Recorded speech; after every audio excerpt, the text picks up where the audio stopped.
Hi friends, welcome back to SP Tech Kannada YouTube channel.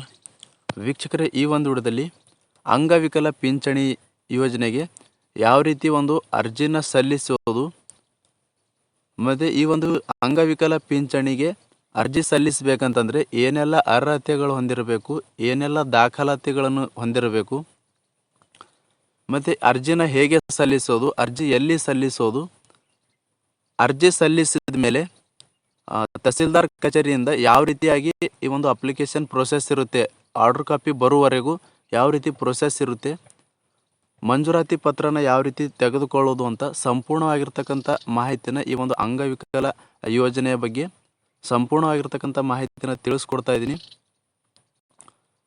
ಯಾವ ರೀತಿ ಅಂತಂದರೆ, ನಿಮ್ಮ ಒಂದು ಆರ್ಡರ್ ಕಾಪಿ ಯಾವ ರೀತಿ ನೀವು ಆರ್ಡರ್ ಕಾಪಿನ ತೆಗೆದುಕೊಳ್ಬೇಕು, ನಿಮಗೆ ಪಿಂಚಣಿ ಎಷ್ಟು ಬರುತ್ತೆ, ಎಷ್ಟು ಪರ್ಸೆಂಟೇಜ್ ಅಂಗವಿಕಲ ಹೊಂದಿದ್ರೆ ಎಷ್ಟು ಒಂದು ಹಣ ಬರುತ್ತೆ ಎಂಬುದ್ರ ಬಗ್ಗೆ ಸಂಪೂರ್ಣವಾಗಿರ್ತಕ್ಕಂಥ ಮಾಹಿತಿನ ತಿಳಿಸ್ಕೊಡ್ತಾ ಇದ್ದೀನಿ.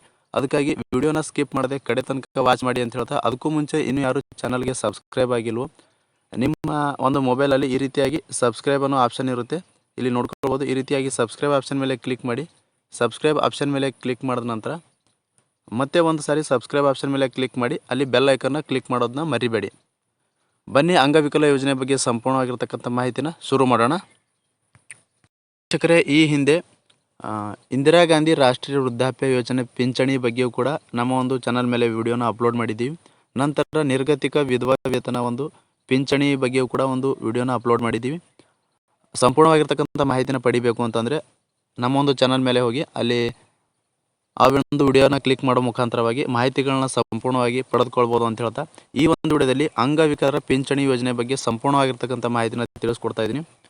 ಅಂಗವಿಕಲರನ್ನು ಸಮಾಜದ ಮುಖ್ಯವಾಹಿನಿಗೆ ತರಲು ಹಾಗೂ ಅವರಿಗೆ ಆರ್ಥಿಕ ಭದ್ರತೆಯನ್ನು ಒದಗಿಸಲು ಕೆಳಕಂಡ ಅಂಗವಿಕಲತೆಯುಳ್ಳ ಅಂಗವಿಕಲತೆಯೊಂದಿಗೆ ಹುಟ್ಟಿದ ಮಗು, ಅಪಘಾತದಿಂದ ಅಂಗವಿಕಲತೆ ಉಂಟಾದ ವ್ಯಕ್ತಿಗಳು ಈ ಮಾಶಾಸನಕ್ಕೆ ಅರ್ಹರಾಗಿರುತ್ತಾರೆ. ಅಂದರೆ ಅಂಗವಿಕಲತೆ ಯಾರೆಲ್ಲ ಹೊಂದಿರ್ತಾರೆ, ಸೊ ಅಂಥವರಿಗೆ ಆರ್ಥಿಕವಾಗಿ ಭದ್ರತೆಯನ್ನು ಒದಗಿಸಲು ಈ ಒಂದು ಯೋಜನೆಯನ್ನು ಜಾರಿಗೆ ತಂದಿರುವುದು ಅಂತ ತಿಳಿಸಿದ್ದಾರೆ. ಜೊತೆಗೆ ಯಾರೆಲ್ಲ ಹುಟ್ಟಿದಾಗಿನಿಂದ ಅಂಗವಿಕಲತೆಯನ್ನು ಹೊಂದಿರ್ತಾರೆ ಅಂಥವರಿಗೆ ಈ ಒಂದು ಪಿಂಚಣಿ ಯೋಜನೆಗೆ ಅರ್ಜಿ ಸಲ್ಲಿಸಲು ಅರ್ಹರಾಗಿರ್ತಾರೆ. ಜೊತೆಗೆ ಅಪಘಾತದಿಂದ ಏನು ಅಂಗವಿಕಲತೆಯನ್ನು ಹೊಂದಿರ್ತಾರೆ ಅಂಥವರಿಗೆ ಈ ಒಂದು ಪಿಂಚಣಿ ಯೋಜನೆಯ ಅರ್ಹತೆಯನ್ನು ಹೊಂದಿರ್ತಾರೆ. ನಂತರ ಅವರ ವಾರ್ಷಿಕ ಆದಾಯವು ಗ್ರಾಮೀಣ ಹಾಗೂ ನಗರ ಪ್ರದೇಶಗಳಲ್ಲಿ 32,000ಕ್ಕಿಂತ ಕಡಿಮೆ ಇರಬೇಕು ಮತ್ತು 32,000ಕ್ಕಿಂತ ಹೆಚ್ಚು ಇರಬಾರದು ಅಂತ ತಿಳಿಸ್ಕೊಟ್ಟಿದ್ದಾರೆ. ನಂತರ ಅಂಗವಿಕಲ ವ್ಯಕ್ತಿಗಳು ಸಮಾನ ಹಕ್ಕುಗಳ ಸಂರಕ್ಷಣೆ ಮತ್ತು ಪೂರ್ಣ ಭಾಗವಹಿಸುವಿಕೆ ಅಧಿನಿಯಮ 1995 ಅಧ್ಯಾಯ 1 ಭಾಗ 2 4Tಗಳಲ್ಲಿ ಅಂಗವಿಕಲ ವ್ಯಕ್ತಿ ಅಂದರೆ ವೈದ್ಯಕೀಯ ಪ್ರಾಧಿಕಾರವು ಪ್ರಮಾಣೀಕರಿಸಿದ ರೀತಿಯಲ್ಲಿ ಯಾವುದೇ ಅಂಗವಿಕಲತೆಯಿಂದ 40%ಕ್ಕಿಂತ ಕಡಿಮೆ ಇರದಂತೆ ಅದರಿಂದ ಬಳಲುತ್ತಿರುವ ವ್ಯಕ್ತಿ ಅಂತ ತಿಳಿಸ್ಕೊಟ್ಟಿದ್ದಾರೆ. ಅಂತಂದರೆ ಅಂಗವಿಕಲತೆ ಅಂದರೆ ವೈದ್ಯಕೀಯ ಪ್ರಾಧಿಕಾರವು ಅಂದರೆ ಡಾಕ್ಟರ್ಸ್ನ ಚೆಕಪ್ ಆದ ಮೇಲೆ ಅವರ ಒಂದು ಅಂಗವಿಕಲೆ 40%ಕ್ಕಿಂತ ಕಡಿಮೆ ಇರಬಾರದು ಅಂತ ಕೊಟ್ಟಿದ್ದಾರೆ. ಅಂಗವಿಕಲತೆಯ ಒಂದು ಪಿಂಚಣಿ ಯೋಜನೆಗೆ ಅರ್ಜಿ ಸಲ್ಲಿಸಬೇಕಂತಂದರೆ ಏನೆಲ್ಲ ಅರ್ಹತೆಗಳು ಹೊಂದಿರಬೇಕು, ಯಾವ ಥರದ ಅಂಗವಿಕಲತೆ ಹೊಂದಿದವರು ಈ ಒಂದು ಯೋಜನೆಗೆ ಅರ್ಜಿನ ಸಲ್ಲಿಸಬಹುದು ಅಂತ ಇಲ್ಲಿ ಸಂಪೂರ್ಣವಾಗಿ ಕೊಟ್ಟಿದ್ದಾರೆ. ಇಲ್ಲಿ ನೋಡ್ಕೊಳ್ಬೋದು. ಮೊದಲನೇದಾಗಿ ಅಂಧತ್ವ ಅಂದರೆ ಯಾರು ಕುರುಡುತನ ಇರ್ತಾರೆ, ಈ ರೀತಿಯಾಗಿ ದೃಷ್ಟಿ ಸರಿಯಾಗಿ ಕಾಣೋದಿಲ್ವೋ ಅವರು 40%ಕ್ಕಿಂತ ಮೇಲುಗಡೆ ಒಂದು ಪರ್ಸೆಂಟೇಜ್ನ ಹೊಂದಿದ್ರೆ ಸೊ ಅಂಥವರಿಗೆ ಈ ಒಂದು ಯೋಜನೆಗೆ ಅರ್ಜಿನ ಸಲ್ಲಿಸೋಕ್ಕೆ ಅವಕಾಶ ಇರುತ್ತೆ. ನಂತರ ಎರಡನೇದಾಗಿ ಮಂದದೃಷ್ಟಿ ಅಂತ ಕೊಟ್ಟಿದ್ದಾರೆ. ಮಂದದೃಷ್ಟಿ. ಮೂರನೇದಾಗಿ ಕುಷ್ಠರೋಗ ನಿವಾರಿತರಾದ ಅಂದರೆ ಕುಷ್ಠರೋಗ ಯಾರಿಗೆಲ್ಲ ಒಂದು ಕುಷ್ಠರೋಗ ಇರುತ್ತೇವೋ ಅಂಥವರು ಕೂಡ ಈ ಒಂದು ಯೋಜನೆಗೆ ಅರ್ಜಿನ ಸಲ್ಲಿಸಬಹುದು. ನಂತರ ಶ್ರವಣ ದೋಷವುಳ್ಳವರು ಅಂದರೆ ಸರಿಯಾಗಿ ಕಿವಿ ಕೇಳ್ತಾ ಇರಲಿಲ್ಲ, ಈ ರೀತಿಯಾಗಿಯೂ ಕೂಡ. ನಂತರ ಚಲನವಲದ ಅಂಗವಿಕಲತೆ ಅಂದರೆ ನಡೆದಾಡೋಕ್ಕೆ ಸರಿಯಾಗಿ ಬರೋದಿಲ್ವೋ, ಅಂಗವಿಕಲ ಒಂದು ಕಾಲಿನಿಂದ ಯಾರೆಲ್ಲ ಒಂದು ಅಂಗವಿಕಲತೆ ಹೊಂದಿರ್ತಾರೆ ಅಂಥವರು ಅರ್ಹತೆಯನ್ನು ಹೊಂದಿರ್ತಾರೆ. ನಂತರ ಬುದ್ಧಿಮಾಂದ್ಯತೆ, ಅವರ ಸರಿಯಾಗಿ ಬುದ್ಧಿನ ಅಂದರೆ ಮೈಂಡ್ ಸರಿಯಾಗಿ ವರ್ಕ್ ಮಾಡ್ತಾ ಇರಲ್ಲ. ನಂತರ ಮಾನಸಿಕ ಅಸ್ವಸ್ಥತೆ ಅಂದರೆ ಮಾನಸಿಕವಾಗಿ ಬಹಳಷ್ಟು ಒಂದು ಕುಗ್ಗಿ ಹೋಗಿರ್ತಾರೆ, ಅವರು ಯಾವುದೇ ರೀತಿಯಾಗಿರ್ತಕ್ಕಂಥ ಕೆಲಸ ಕಾರ್ಯಗಳನ್ನು ಮಾಡಲು ಅರ್ಹರಾಗಿರುವುದಿಲ್ಲ. ಸೊ ಮಾನಸಿಕ ಅಸ್ವಸ್ಥತೆ 40%ಕ್ಕಿಂತ ಮೇಲ್ಪಟ್ಟ ಇದ್ದರೆ ಅವರ ಒಂದು ಅಂಗವಿಕಲ ಪರ್ಸೆಂಟೇಜ್ 40ಕ್ಕಿಂತ ಮೇಲೆ ಇದ್ದರೆ ಸೊ ಅವರು ಒಂದು ಅರ್ಹತೆಯನ್ನು ಹೊಂದಿರ್ತಾರೆ ಈ ಒಂದು ಪಿಂಚಣಿ ಯೋಜನೆಗೆ ಅರ್ಜಿನ ಸಲ್ಲಿಸಬೇಕು ಅಂತಂದರೆ. ನಂತರ ಎರಡನೇದಾಗಿ ದಾಖಲಾತಿಗಳು ಏನು ಬೇಕಪ್ಪ ಅಂತಂದರೆ ಇಲ್ಲಿ ನೋಡ್ಕೊಳ್ಬೋದು.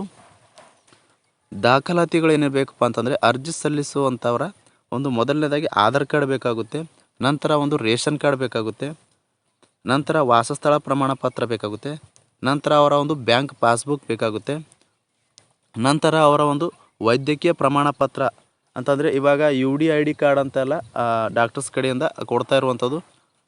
ಚೆಕಪ್ ಆದಮೇಲೆ UDID ಕಾರ್ಡ್ ಅಂತ ನೀವು ಆನ್ಲೈನಲ್ಲಿ ಅರ್ಜಿನ ಸಲ್ಲಿಸಬೇಕಾಗುತ್ತೆ. ಅದಕ್ಕೂ ಕೂಡ UDID ಕಾರ್ಡ್ ಇದ್ದರೆ UDID ಕಾರ್ಡ್ ಸರ್ಟಿಫಿಕೇಟ್ ಬೇಕಾಗುತ್ತೆ. ಮತ್ತು ವೈದ್ಯಕೀಯ ಪ್ರಮಾಣ ಪತ್ರ ಅದೇ ಒಂದು ಪಾಸ್ಬುಕ್ ಇರುತ್ತೆ, ಅದನ್ನು ಕೂಡ ಬೇಕಾಗುತ್ತೆ. ಅದಾದ ನಂತರ ನಿಮ್ಮ ಒಂದು ಫೋಟೋನು ಕೂಡ ಬೇಕಾಗುವಂಥದ್ದು. ಇಷ್ಟು ದಾಖಲಾತಿಗಳಿದ್ದರೆ ನೀವು ಈ ಒಂದು ಅಂಗವಿಕಲ ಪಿಂಚಣಿ ಯೋಜನೆಗೆ ಅರ್ಜಿನ ಸಲ್ಲಿಸ್ಬೋದು. ಹಾಗಾದರೆ ಈ ಒಂದು ಪಿಂಚಣಿ ಮೊತ್ತನ ಎಷ್ಟು ಬರುತ್ತೆ ಅಂತ ನೋಡೋದಾದರೆ 40% ಅದಕ್ಕಿಂತ ಹೆಚ್ಚು ಅಂಗವಿಕಲತೆಯುಳ್ಳ ವ್ಯಕ್ತಿಗಳು ವೈದ್ಯಕೀಯ ಮಂಡಳಿಯಿಂದ ಪ್ರಮಾಣ ಪತ್ರ ಪಡೆದಿದ್ದರೆ ಸೊ ಯಾವ ರೀತಿ ನಿಮಗೆ ಡಾಕ್ಟರ್ಸ್ನ ಪರ್ಸೆಂಟೇಜ್ ಹಾಕಿ ಕೊಟ್ಟಿರ್ತಾರೆ ಸೊ ಅದರ ಆಧಾರದ ಮೇಲೆ ನಿಮಗೆ ಒಂದು ಪಿಂಚಣಿ ಹಣನ ಬರುವಂಥದ್ದು.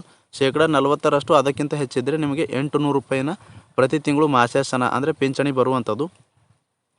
ಎರಡನೇದಾಗಿ 75% ಹಾಗೂ ಅದಕ್ಕಿಂತ ಹೆಚ್ಚು ಅಂಗವಿಕಲತೆಯುಳ್ಳ ವ್ಯಕ್ತಿಗಳು ವೈದ್ಯಕೀಯ ಮಂಡಳಿಯಿಂದ ಪ್ರಮಾಣ ಪತ್ರ ಪಡೆದಿದ್ದರೆ ಅಂದರೆ ಡಾಕ್ಟರ್ಸ್ ನಿಮಗೆ 75%ಕ್ಕಿಂತ ಹೆಚ್ಚು ಅಂಗವಿಕಲತೆ ಹೊಂದಿದರೆ ಅಥವಾ 75% ಹೊಂದಿದರೆ ನಿಮಗೆ 1400 ರೂಪಾಯಿ ಪ್ರತಿ ತಿಂಗಳು ಮಾಸಾಶನ ಬರುವಂಥದ್ದು. ಅದಾದ ನಂತರ ನಿಮಗೆ ಮೂರನೇದಾಗಿ 75% ಹಾಗೂ ಅದಕ್ಕಿಂತ ಹೆಚ್ಚಿನ ಮನೋವೈಕಲ್ಯತೆಯುಳ್ಳ ವ್ಯಕ್ತಿಗಳು ವೈದ್ಯಕೀಯ ಮಂಡಳಿಯಿಂದ ಪ್ರಮಾಣ ಪತ್ರ ಪಡೆದಿದ್ದರೆ ಅಂದರೆ ಮಾನಸಿಕವಾಗಿ ಬಹಳಷ್ಟು ಒಂದು ಅವರ ಬ್ರೈನ್ ಕೂಡ ಕೆಲಸ ಮಾಡುತ್ತಿರಲ್ಲ, ಬಹಳಷ್ಟು ಒಂದು ಡಾಕ್ಟರ್ಸ್ ಚೆಕ್ ಮಾಡಿದ್ಮೇಲೆ ಅವರು ಭಾಳ ಹೈಯೆಸ್ಟಾಗಿ ಪರ್ಸೆಂಟೇಜಲ್ಲಿ 90% 100% ಅಂಗವಿಕಲ ಹೊಂದಿದರೆ ಸೊ ಅಂಥವರಿಗೆ 2000 ರೂಪಾಯಿ ಪಿಂಚಣಿಯನ್ನು ಬರುವಂಥದ್ದು ಇಲ್ಲಿ ಸಂಪೂರ್ಣವಾಗಿ ತಿಳಿಸ್ಕೊಟ್ಟಿರುವಂಥದ್ದು. ಅದಾದ ನಂತರ ವೀಕ್ಷಕರಿಗೆ ಬಹಳಷ್ಟು ಜನರು ಇವೆಲ್ಲ ದಾಖಲಾತಿಗಳನ್ನು ತೆಗೆದುಕೊಂಡು ಇವೆಲ್ಲ ಅರ್ಹತೆಗಳನ್ನು ಹೊಂದಿದರೆ ಸೊ ಅರ್ಜಿನ ಎಲ್ಲಿ ಸಲ್ಲಿಸೋದು ಅಂತ ಕೇಳ್ತಾಯಿದ್ರಿ. ನೀವು ಆನ್ಲೈನ್ ಸೆಂಟರ್ಗಳಲ್ಲಿಯೂ ಸಲ್ಲಿಸ್ಬೋದು. ನಂತರ ಕರ್ನಾಟಕ 1, ಗ್ರಾಮ 1, ಬೆಂಗಳೂರು 1 ಹಾಗೂ CSC ಸೆಂಟರ್ಗಳಲ್ಲಿಯೂ ಅಥವಾ ಅಟಲ್ಜಿ ಜನಸ್ನೇಹಿ ಕೇಂದ್ರಗಳ ತಹಸೀಲ್ಗಳಲ್ಲಿಯೂ ಕೂಡ ನೀವು ಅರ್ಜಿನ ಸಲ್ಲಿಸ್ಬೋದು. ಹಾಗಾದಮೇಲೆ ಅರ್ಜಿ ಸಲ್ಲಿಸಿದ ಮೇಲೆ ಯಾವ ರೀತಿ ಒಂದು ಪ್ರೊಸೆಸ್ ಇರುತ್ತೆ ಈ ಒಂದು ಆರ್ಡರ್ ಕಾಪಿ ತೆಗೆದುಕೊಳ್ಳುವವರೆಗೆ ಅಂತ ನೋಡೋದಾದರೆ, ನೀವು ಅರ್ಜಿನ ಸಲ್ಲಿಸಿದ ಮೇಲೆ ನೀವು ಅರ್ಜಿ ಸಲ್ಲಿಸಿದಂಥ ಒಂದು ಅಕ್ಲೋಸ್ಮೆಂಟ್ನ ತೆಗೆದುಕೊಂಡು ಈ ಎಲ್ಲ ದಾಖಲಾತಿಗಳನ್ನು ತೆಗೆದುಕೊಂಡು ನಿಮ್ಮ ಒಂದು ತಹಸೀಲ್ನಲ್ಲಿ ಗ್ರಾಮ ಲೆಕ್ಕಾಧಿಕಾರಿ ಇರ್ತಾರೆ, ಗ್ರಾಮ ಲೆಕ್ಕಾಧಿಕಾರಿಯವರ ಒಂದು ನೀವು ಅರ್ಜಿ ಸಲ್ಲಿಸಿ 2-3 ಗಂಟೆಗಳ ನಂತರ ನಿಮ್ಮ ಒಂದು ಅಪ್ಲಿಕೇಶನ್ ಅವರ ಒಂದು ಲಾಗಿನ್ಗೆ ಹೋಗಿರುತ್ತೆ. ಸರಿಯಾಗಿ ನಿಮ್ಮ ಒಂದು ಅಪ್ಲಿಕೇಶನ್ ಸಲ್ಲಿಸಿದ ಮೇಲೆ ಸಕ್ಸಸ್ಫುಲ್ಲಾಗಿ ನಿಮ್ಮ ಒಂದು ಅಪ್ಲಿಕೇಶನ್ ಸಲ್ಲಿಕೆ ಆಗಿತ್ತು ಅಂತಂದರೆ ಅವರ ಒಂದು ಗ್ರಾಮ ಲೆಕ್ಕಾಧಿಕಾರಿಯ ಒಂದು ಲಾಗಿನ್ಗೆ ಹೋಗುತ್ತೆ. ಸೊ ಅವರ ಹತ್ತಿರ ಹೋಗಿ ನೀವು ಎಲ್ಲ ದಾಖಲಾತಿಗಳನ್ನು ತೆಗೆದುಕೊಂಡು ಜೊತೆಗೆ ಅಕ್ನಾಲಜ್ಮೆಂಟ್ನ ತೆಗೆದುಕೊಂಡು ಅವರ ಒಂದು ಗ್ರಾಮ ಲೆಕ್ಕಾಧಿಕಾರಿಗಳು ನಿಮ್ಮ ಒಂದು ಅಪ್ಲಿಕೇಶನ್ನ ಸರಿಯಾಗಿ ಚೆಕ್ ಮಾಡಿಬಿಟ್ಟು ಅವರು ಒಂದು ರಿಪೋರ್ಟ್ ಬರೀತಾರೆ. ರಿಪೋರ್ಟ್ ಬರೆದು ನಂತರ ಕಂದಾಯ ನಿರೀಕ್ಷಕರ ಒಂದು ಲಾಗಿನ್ಗೆ ಕಳಿಸುವಂಥದ್ದು. ನಂತರ ನೀವು ಎಲ್ಲ ದಾಖಲಾತಿಗಳನ್ನು ತಗೊಂಡು ಕಂದಾಯ ನಿರೀಕ್ಷಕರ ಹತ್ತಿರ ಹೋದಾಗ ಅವರು ಕೂಡ ನಿಮ್ಮ ಎಲ್ಲ ದಾಖಲಾತಿಗಳನ್ನು ಚೆಕ್ ಮಾಡಿ ನಿಮ್ಮ ಒಂದು ಅಂಗವಿಕಲತೆ ಎಷ್ಟಿದೆ, ಎಷ್ಟು % ಅಂಗವಿಕಲತೆ ಇದೆ ಅಂತ ಎಲ್ಲ ಸಂಪೂರ್ಣವಾಗಿ ದಾಖಲಾತಿಗಳನ್ನ ಚೆಕ್ ಮಾಡಿಬಿಟ್ಟು ಅವರು ಒಂದು ರಿಪೋರ್ಟ್ ಬರೆದು ನಂತರ ವಿಷಯ ನಿರ್ವಾಹಕರ ಬಳಿ ಒಂದು ಲಾಗಿನ್ಗೆ ಹೋಗುವಂಥದ್ದು. ಅಲ್ಲಿ ವಿಷಯ ನಿರ್ವಾಹಕರ ಲಾಗಿನ್ಗೆ ಹೋದ ನಂತರ ಅವರು ಕೂಡ ನಿಮ್ಮ ಒಂದು ದಾಖಲಾತಿಗಳನ್ನು ಸರಿಯಾಗಿ ಚೆಕ್ ಮಾಡಿ ವಿಷಯ ನಿರ್ವಾಹಕರು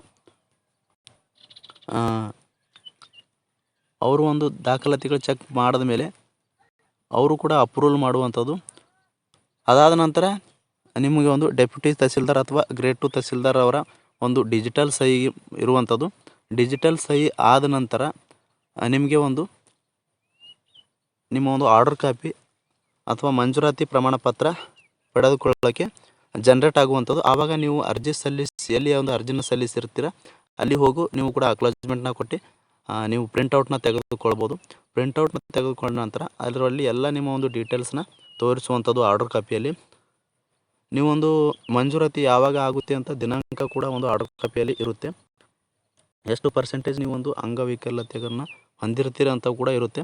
ಅದಾದ ನಂತರ ನಿಮಗೆ ಆರ್ಡರ್ ಕಾಪಿಯಲ್ಲಿ ಮಂಜೂರಾತಿ ಆದ ದಿನಾಂಕದಿಂದ 3 ತಿಂಗಳ ಒಳಗಾಗಿ 3 ತಿಂಗಳವರೆಗೆ ನಿಮ್ಮ ಒಂದು ಪಿಂಚಣಿನ ಬರುತ್ತೆ. 3 ತಿಂಗಳಾದ ನಂತರವೂ ಕೂಡ ಅಲ್ಲಿಂದವೂ ಕೂಡ ನಿಮಗೆ ಒಂದು ಪಿಂಚಣಿನ ಪ್ರಾರಂಭ ಆಗುತ್ತೆ ಪ್ರತಿ ತಿಂಗಳು ಬರೋದಕ್ಕೆ. ನಿಮ್ಮ ಒಂದು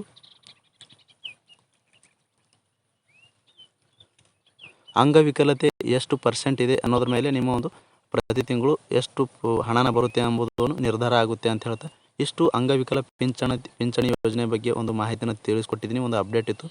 ಮತ್ತು ಏನಾದರೂ ಈ ಒಂದು ಅಂಗವಿಕಲ ಪಿಂಚಣಿ ಯೋಜನೆ ಬಗ್ಗೆ ಡೌಟ್ಸ್ಗಳಿದ್ರೂ ಕೂಡ ಕಮೆಂಟ್ ಬಾಕ್ಸಲ್ಲಿ ಕಮೆಂಟ್ ಮಾಡಿ. ಆ ಒಂದು ಕಮೆಂಟ್ಗಳಿಗೆ ನಾನು ಉತ್ತರ ಕೊಡಲು ಪ್ರಯತ್ನ ಮಾಡ್ತೀನಿ ಅಂತ ಹೇಳ್ತಾ ಈ ಒಂದು ವಿಡಿಯೋಕ್ಕೆ ಲೈಕ್ ಮಾಡೋದನ್ನು ಮರಿಬೇಡಿ. ಹಾಗೆ ನಿಮ್ಮ ಒಂದು ಫ್ರೆಂಡ್ಸ್ ಫ್ಯಾಮಿಲಿ ಜೊತೆ ಮತ್ತು ಅಂಗವಿಕಲತೆ ಯಾರೆಲ್ಲ ಹೊಂದಿರ್ತಾರೆ ನಿಮಗೆ ಗೊತ್ತಿರುವಂಥವ್ರು, ನಿಮ್ಮ ಗ್ರಾಮದಲ್ಲಿರುವಂಥವ್ರು ಅವರೆಲ್ಲರಿಗೂ ಕೂಡ ಈ ಒಂದು ವಿಡಿಯೋನ ಶೇರ್ ಮಾಡಿ ಅಂತ ಹೇಳ್ತಾ ಪ್ರಾರಂಭದಿಂದ ಕೊನೆವರೆಗೂ ವಿಡಿಯೋ ನೋಡೋದಕ್ಕಾಗಿ ಮತ್ತೊಮ್ಮೆ ಮಗದೊಮ್ಮೆ ತಮ್ಮೆಲ್ಲರಿಗೂ ಹೃದಯಪೂರ್ವಕ ಧನ್ಯವಾದಗಳು ಸ್ನೇಹಿತರೆ. ಮತ್ತೆ ಹೊಸ ಮಾಹಿತಿಯೊಂದಿಗೆ ಭೇಟಿ ಆಗ್ತಿರೋಣ. ಅಲ್ಲಿವರೆಗೂ ನಮಸ್ಕಾರ. Yeah.